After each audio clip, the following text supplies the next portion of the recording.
ரீசெண்டாக வந்து fruit shopping பண்ணதுக்காக வந்து மார்க் போயிருந்தேன். ஸோ அப்போ வந்து பார்த்தீங்க அப்படின்னா எனக்கு ஒரே கன்ஃபியூஷனாக இருந்துச்சு.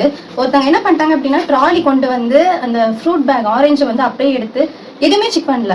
அது ஹைபிரிடா இல்லை வந்து நாட்டுப்பழமா அந்த மாதிரி எதுவுமே செக் பண்ணாமல் அந்த பேக் அப்படியே வந்துட்டு தூக்கி கார்ட்டில் வச்சு எடுத்துகிட்டு போயிட்டாங்க.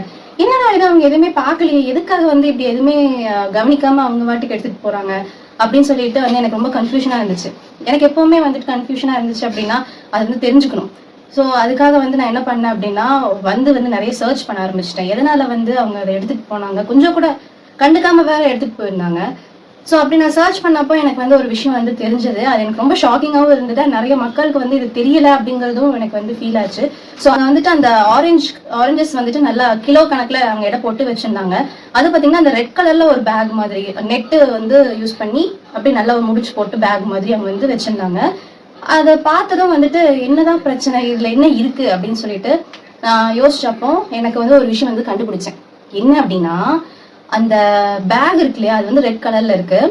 ஸோ அங்க போட்டிருக்கிற அந்த லைட் செட் இருக்கு இல்லையா, அந்த லைட் அவங்க அந்த நெட் பேக்குக்கும் நல்லாவே வந்து பாத்தீங்கன்னா அந்த ஆரஞ்சு வந்து அப்படியே பிரைட்டா தெரிஞ்சது. அந்த ஆரஞ்சு வந்து நார்மல் ஆரஞ்சு கலர்ல தானே இருக்கணும், பட் இந்த இது வந்து பாத்தீங்கன்னா ரொம்ப பிரைட்டிஷா இருந்தது.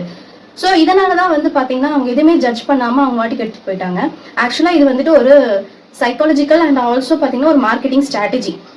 இதுதான் வந்துட்டு உண்மை. என்னங்க இதுல என்ன மார்க்கெட்டிங் ஸ்ட்ராட்டஜி இருக்கு அப்படின்னு நீங்க கேட்டீங்க அப்படின்னா, பொதுவாக பார்த்தீங்க அப்படின்னா இந்த ரெட் கலர் நெட் வழியா லைட் பாஸ் ஆகும்போது உள்ளுக்குள்ள இருக்கிற ஆரஞ்சு கலர் ரொம்ப வைப்ரண்டா தெரியும். ஸோ தட் அந்த பழம் வந்துட்டு நம்மளை பொறுத்த வரைக்கும் எப்படின்னா நம்ம எப்படி திங்க் பண்ணுவோம், ஓ இந்த பழம் வந்து ரொம்ப ஸ்வீட்டா இருக்கும் போல, நல்லா பிரைட்டா இருக்கு, ஃப்ரெஷ்ஷா இருக்கு அப்படின்னு சொல்லிட்டு வந்து நம்ம கொஞ்சம் கூட ஜட்ஜ் பண்ணாம அந்த பழம் வந்து எப்படி இருக்கு அப்படின்னு நம்ம வந்து கொஞ்சம் கூட யோசிக்காம நம்ம வாங்கிட்டு போயிடுறோம். ஸோ இதுதான் வந்து அந்த ஷாப்பிங்லாம் அவங்க பண்றப்போ வந்து நடந்திருக்கு அப்படிங்கிறது எனக்கு அப்போ தெரிஞ்சது. ஆக்சுவலா பாத்தீங்க அப்படின்னா இது வந்துட்டு ஒரு மார்க்கெட்டிங் ஸ்ட்ராட்டஜியா இருந்தாலுமே மக்களாகி நீங்க தான் கொஞ்சம் அவேர்னஸா இருக்கணும். ஏன்னா நானே வந்து பாத்தீங்க அப்படின்னா சம்டைம்ஸ் இந்த மாதிரி வாங்கிட்டு வந்துட்டு சாப்பிட்றப்ப எனக்கு ஸ்வீட்டாவே இருந்தது இல்லை, புளிக்கும்.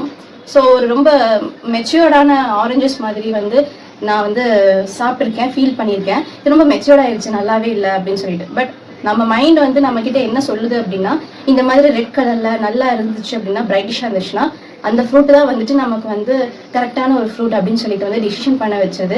ஸோ இதை வந்து தெரிஞ்சுக்கிட்டு மார்க்கெட்டிங் ஸ்ட்ராட்டஜியா வந்து யூஸ் பண்ணி நம்மளெல்லாம் வந்து கொஞ்சம் இல்லை, இது ஒரு இது வந்து பார்த்தீங்க அப்படின்னா அவேர்னஸ் இல்லாம மக்கள் வந்துட்டு அதை எடுத்து ஷாப்பிங் பண்ணிட்டு